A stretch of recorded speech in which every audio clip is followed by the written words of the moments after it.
വിധി ദിനത്തിന്റെ പിറ്റേന്ന് നമുക്കൊപ്പം അതിഥിയായി ചേരുന്നത് സാക്ഷാൽ Shri P K Kunhalikutty. Welcome Shri P K Kunhalikutty Sahib. Kerala നിയമസഭാ ചരിത്രത്തിലെ തന്നെ ഏറ്റവും ഉയർന്ന ഭൂരിപക്ഷം 85,000 കടന്ന ഭൂരിപക്ഷമാണ് അങ്ങ് നേടിയത്. ഇനി ഇത് ആര് തകർക്കുമെന്ന് നിശ്ചയമില്ല. ഏറ്റവും റെക്കോർഡ് ഉയർന്ന ഭൂരിപക്ഷം നേടിയതിന് പ്രത്യേക അഭിനന്ദനങ്ങൾ ശ്രീ പി കെ കുഞ്ഞാലിക്കുട്ടി.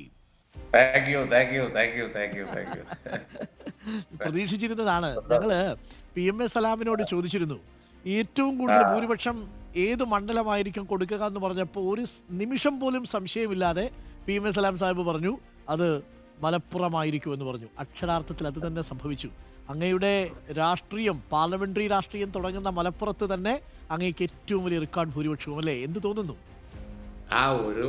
ഓരോ ഹിസ്റ്ററി അല്ലേ അത്. നമുക്ക് ജീവിതത്തിൽ സന്തോഷം തോന്നുന്ന കാര്യമാണല്ലോ. തുടങ്ങിയ മണ്ഡലാണ്, തിരിച്ചു വന്നപ്പോൾ വലിയ വെൽക്കം കിട്ടി. അത് വളരെ സന്തോഷമുള്ള കാര്യമാണ്. ഒരു അസാധാരണമായ വെൽക്കം.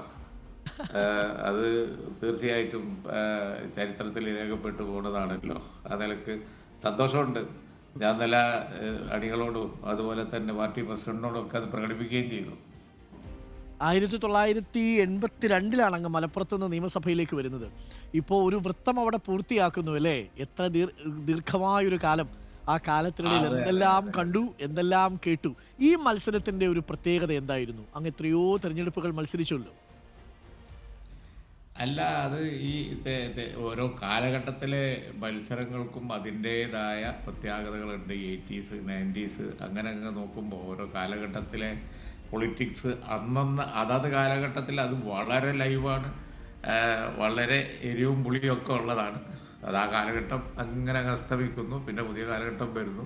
ആ നിലക്ക് നോക്കുമ്പോൾ ഇപ്പോഴത്തും പറയുന്നത് പോലെ തന്നെ വളരെ ചൂടേറിയതും അതുപോലെ തന്നെ സജീവ ചർച്ചയുള്ളതുമാണ്. കാലഘട്ടങ്ങളുടെ ഒരു വ്യത്യാസം ഓരോ പതിറ്റാണ്ടുകൾക്കും ഉണ്ട്. ഞാനത് ഇങ്ങനെ കണ്ടു വന്നു എന്നുള്ളത് വളരെ ഒരു വലിയ അനുഭവം തന്നെയാണ്. ഇപ്പോൾ പുതിയ തലമുറ പുതിയ യുഗത്തിലേക്ക് പോവുകയാണ്. അപ്പോൾ പുതിയ പ്രശ്നങ്ങളാണ്, പുതിയ വെല്ലുവിളികളാണ്. അതാണ് തലയിൽ നിറയെ. അവരൊക്കെ അതെങ്ങനെ കൈകാര്യം ചെയ്യുന്ന എല്ലാ പിന്തുണയും കൊടുക്കുക എന്നുള്ളതാണ് എൻ്റെ ഒരു നോട്ടം.